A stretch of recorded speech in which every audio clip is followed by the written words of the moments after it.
Now, let's talk about how to actually cheaply test and actually start your business quickly, because getting feedback is fantastic. Research is fantastic, but those are theoretical.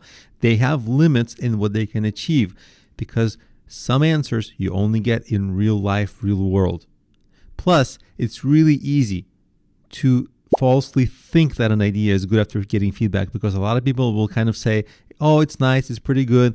And even though if you were objective, it will be easy to see through that. But since you're subjective, it's your idea, it's your business, you want it to succeed, you want it to be amazing, errors can creep in overestimating how good this idea is. So there should be a couple of things on your list to do next.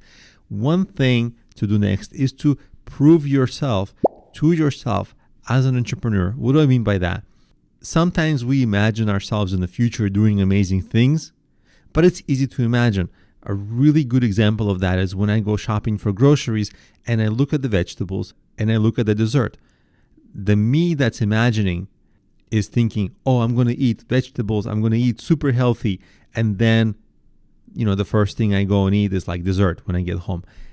And then I think next time I'll fix this. And then next time the same thing happens. And this cycle happens for years.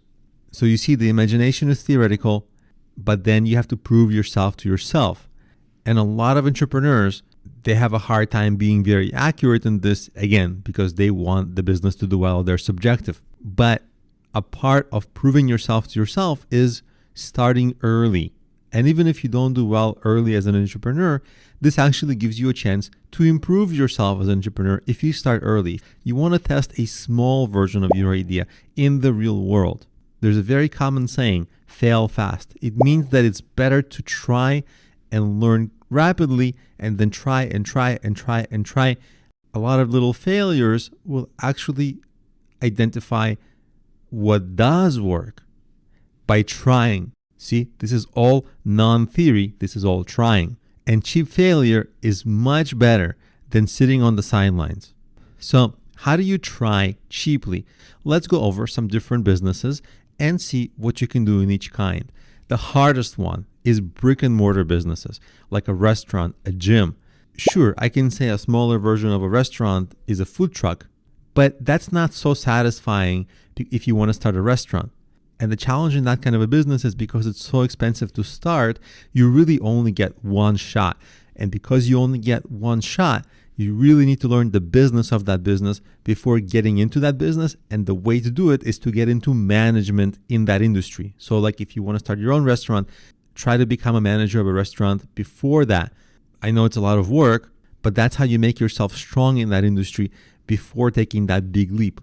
And if you, let's say, want to start a gym, then before opening a physical location, maybe you can do some outdoor exercise classes and see if you can run them, promote them. This is also a part of testing yourself as an entrepreneur. Now, also online, this is much easier. Let's say you want to do e-commerce and you think you have some great designs in mind, or you want to sell products. Well, the expensive way is to go and buy a lot of inventory, which might hold you back because you might not have money to buy this inventory.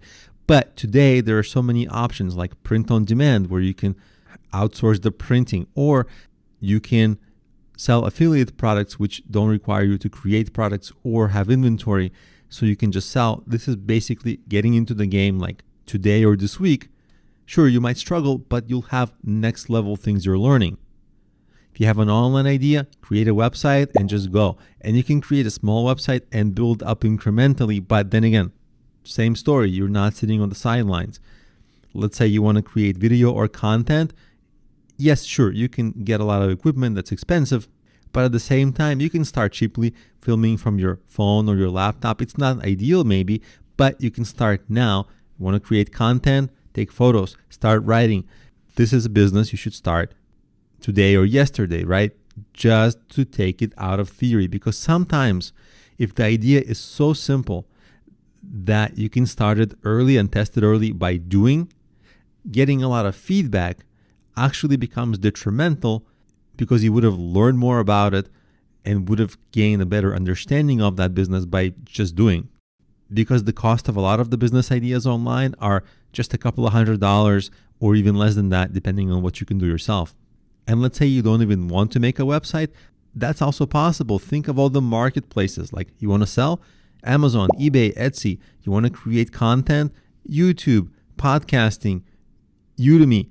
Those are all places where they do so many of the things for you precisely so that you get off the sidelines and get into the business quickly, test the business, test yourself, make both better incrementally right away.